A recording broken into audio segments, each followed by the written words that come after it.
Hi, I'm John. This is Lou. Hiya. This is our series of videos, if you're new to the website, called Heart to Heart, where we pick up on certain topics and just talk about them. They're unscripted. It's getting harder for me each week because my hairdresser is not allowed to come because we're in self-isolation. Mine obviously has been and I'm well coiffed, as they say. Yes, shabby chic without the chic. Yes. Thank you. Thank you, dear. Okay, and on that note of domestic harmony, I think we should continue. Yeah. Okay. So we did a little one on crisis last week, or just a couple of days ago, I think it got posted, but the immediate crisis of, get yourself away. Yeah. This is about how to cope within a situation, and we absolutely recognise that this is an unprecedented time, and many of you listening have got the sort of stresses that we can't begin to address other than to say we are so deeply sorry, because we know many families are going through really difficult times. Yeah, I mean, it's a real pressure cooker at the moment. It is. Which is why in the last video we talked about safety. Yeah. So we're moving away from safety into more sort of, de-escalation. Yeah, and there was, I think we did one a few weeks ago too, so listen to that as well. We do unashamedly repeat ourselves when there's things that you need to hear, because sometimes, and I know I've lived this for 29 years if you're living with a drinker, and I know the level of exhaustion that you operate out of, and so for somebody to keep telling you the main points of things that will help you on a regular basis won't necessarily be a bad thing. So please forgive us, and if you think they said that, well, yeah, we will, and we may say it again and again, because they're things that we really need to hear. Yeah, and normally we say it different each time anyway. So, but we are saying other things as well. The other thing is, I think that this is the only period in my life as a counsellor where I haven't been able to say, if you go on Amazon, there's a really good book about that. Because there's self-help books that really help you in almost every issue in life except this one, because this is really unprecedented and we haven't been through it before. And I think if we went through it again, You're talking about coronavirus. Yeah, absolutely, the coronavirus. You will be able to go and get books about how to survive pandemics, but I think there's places in Asia would say, well, we've done all this before, and it really shows in the way that they responded. But for us, we are navigating our way through a path that we have never been on before. Yeah, we've never been locked down like this before, and because, I think at first it was a great adventure, but now frustrations and the cracks are beginning to show, and even with some of our friends, we feel that they're telling us that they're desperate to come out of isolation now. They're desperate to get back into the world. Yeah. And I think a lot of people need a bit of hug therapy, from their friends. Do. Yeah, I've got a mountain of hug out in my garden just waiting to download for people when we get back together again. Okay, so first thing then, and this is in terms of just general strategies to cope in a crisis, is to be kind to each other. This time in particular, absolutely, because nobody's done this before, and so we're finding out how to do it, and something that might have worked, we find doesn't work. Patience levels have gone down. I think even, in families where there isn't drinking, you find that a lot of the sort of tensions are mounting, where it's fine when people are going out to work and working round about each other, and getting free time, but they're not at the moment. Yeah. And because of that, tensions are rising. Things that would never normally bother them, now all of a sudden it's sort of it's drive me crazy, and so if they throw drink into the mixture, and you have something rather explosive. You do, and so your patience levels by now will be lower, and probably you didn't come into this with much patience if you've dealt with this for a long time. However, I think to understand with your drinker that much of the drinking is triggered by stress.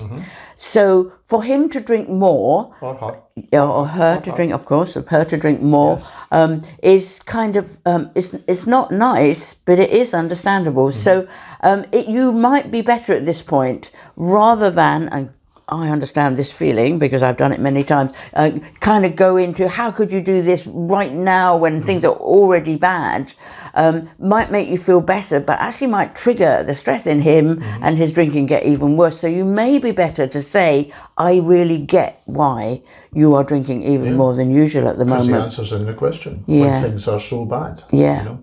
Because that stress will lead to stress within your drinker, and your drinker will relieve that stress through drinking. Yeah. So, And which is not to condone it, and it's not to excuse absolutely it. not. No. But it's to a certain extent to explain it. You know, it is explaining. But the other thing that happens, of course, and we've just been talking about that, is that your tolerance level for it is probably reduced as well. And that can reflect on the drinker, and, you know, and the two of you sort of find you're actually winding each other up. You know, and that's a difficult thing. So you're breaking a pattern, I think, even by saying, I really get why you're drinking more at the moment because it's such a difficult time. You are actually building a bridge of understanding, and that breaks a pattern. And I think at that point, now you've been a drinker, you know, if I went from, how could you, particularly now with all the kids at home, to, I really get why you're drinking, what as a drinker impact would that have? Would that make you drink more, or would it probably have calmed you down and made you drink less? I think ironically, the more my ex-wife wanted me to stop drinking, the more I tended to drink. The more that she understood about my drinking, probably the less I actually drank. It's a rule of thumb. It didn't happen every time, you know. But yes, if I'm drinking about tension, and you know, I keep being told that. How could you do this? How could you do that? You're being made to feel guilty. Then yes, my tension will go up, and therefore my drinking will go up. If I'm meeting with a bit of understanding, then perhaps my drinking will start to subside. And understanding is not permission. No. Understanding is understanding. And can we say that I think in this lockdown, I was talking to a client about this yesterday, bringing the measure that you usually bring to life in terms of what's acceptable and what isn't a good measuring stick for this particular unprecedented time. I think your main thing is to get through. And so pragmatism is probably better at this point. This isn't a brilliant time to start new strategies or to, you know, do confrontations. Really, you're finding a way through until you can get out the other end. And I think that is genuinely the approach that I think that we would suggest. We're going to do a little video on emotions, aren't we, after this? So we'll go through the different emotions, and we'll talk about the anger. You know. So the other thing is cherry pick your moments for getting out. Now, you are allowed out. I think, I know there have been one or two places, you know. Most countries, I think, you know, certainly, excuse me, we're in the UK, and it's just been relaxed a bit, but I believe the same is happening, you know, throughout the world. The restrictions are relaxing a bit. Yes. You know, so. But even when they weren't, certainly in our country, there were lots of things you couldn't do, but you could go out for exercise. And so cherry pick that moment for taking your children out. When you feel there's an escalation of things going on, I think I said this last time, but I'm going to say it again because it's a really good tip. If they drink more at night, and you know, some people are regular drunks and it's kind of not so bad in the morning or maybe lunchtime and it gets worse, you know.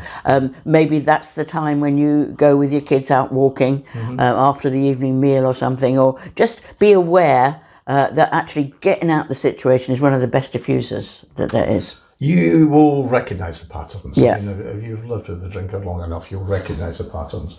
You'll see the signs. Yeah. You know, and it'd be surprising how much you actually know about the drinker's patterns. You know, and you'll see it's like looking out the window and looking at the weather and seeing the clouds come in. You look at your drinker and you see the clouds come in, and you think, right, we're in for a session now. Yeah. This is the time to absent myself. Yeah. You know. Yeah. So set the weather vane, have a look and go, right, okay, time to go. Yeah. You know? And one of the best tips that I can give as someone who's lived with a drinker is the less you see the horrible bits of him, the better. Yeah. You know, I almost had a kind of a weird fascination at first of just kind of watching him look awful as he'd fallen asleep or dribbling or whatever, almost as if I wanted to, you know, stoke my scorn. But actually I found that to be very bad in terms of my psyche. So it's better not to see her or him at their worst if you can protect yourself and them from the shame that is there around that moment. Yeah, you don't have to be a spectator. No. You know, I think that kind of takes us into, I mean, we've talked about this before, and it's about boundaries. Yeah. Set boundaries. Yeah.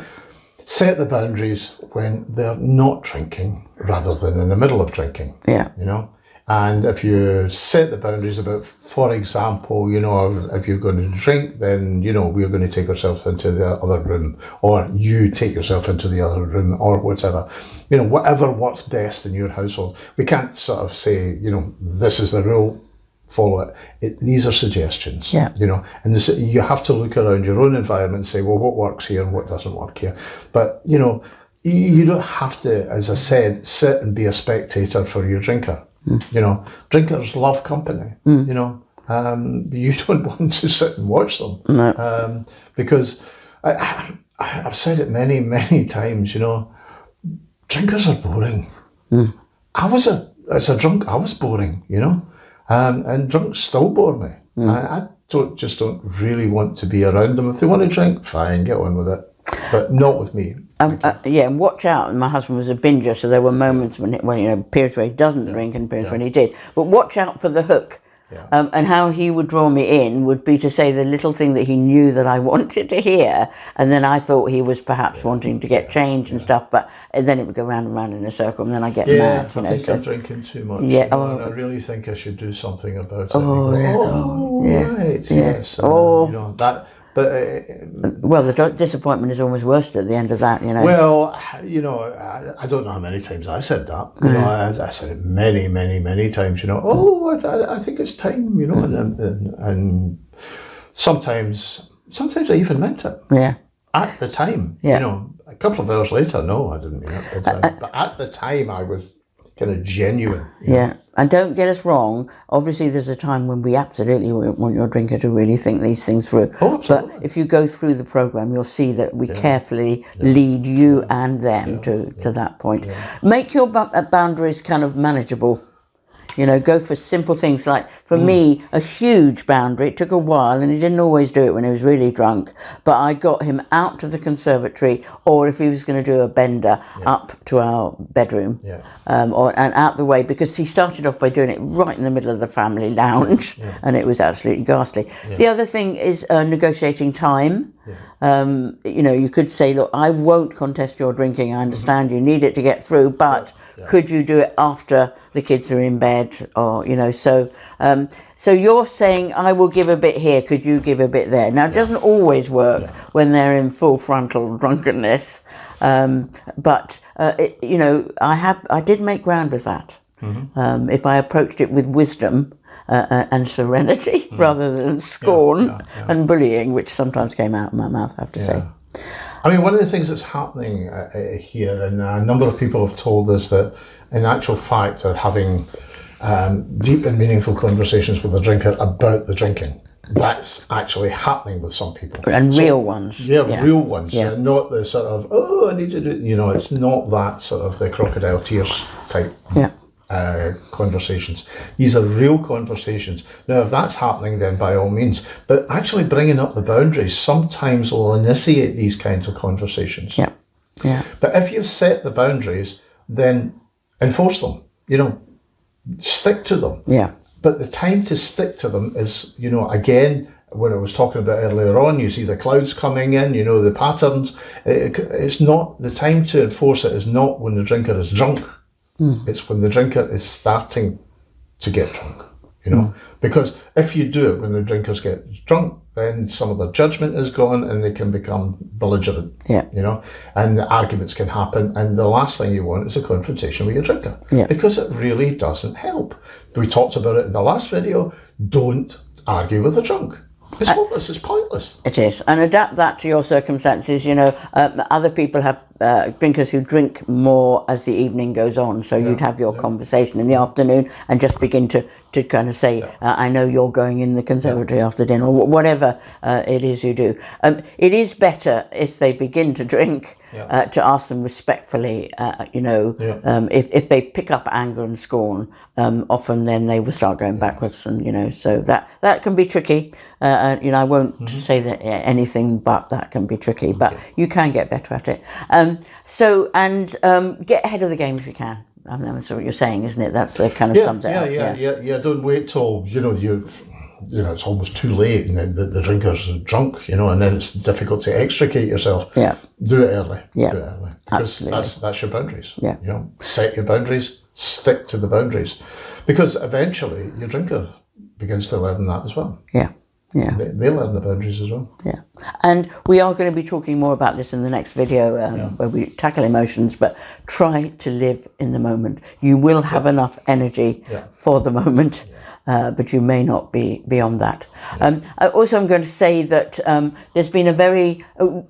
we have a bit of a dilemma in this site because we absolutely want it to be accessible to people coming from all faiths or none. But there has been a very heightened sense of people looking to look about spirituality and things like this. So I'm going to do a video that kind of talks a bit about that. And you can click to it, but we thought we'd do it in a different place, and so you can either listen to me or you can not. I hope you do, because there are some strategies and tools that you can use that are around prayer and spirituality, but we want to be really respectful on that. So come and join me in that video if you want to. And then the next one we'll do straight after this will be emotions. Yeah. Okay. Thank you for listening. Stay safe. Bye. Bye-bye.